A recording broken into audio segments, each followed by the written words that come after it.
How to remove dark theme from YouTube. That's what I will show you in this video. But before we begin, make sure to subscribe to the channel and ring the bell to get notified whenever a new video is uploaded. With that said, let's get started. So go ahead and open up YouTube. And once you do that, click on the profile icon or picture at the top right corner, then click on settings, and here you want to click on general, then click on appearance, from which you will be able to choose your light or dark theme preferences as YouTube tells you right here. A pop-up window will appear once you click on it. It has three options, two of them which you want to consider using.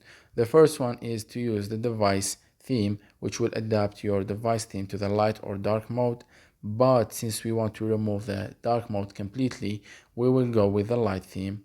And by doing that, your YouTube dark theme will be disabled and all of your YouTube will be set to light mode. So that was it for this video. That's how you can disable the dark theme on YouTube. If you have any questions, please leave them in the comment section down below. With that said, see you in the next video.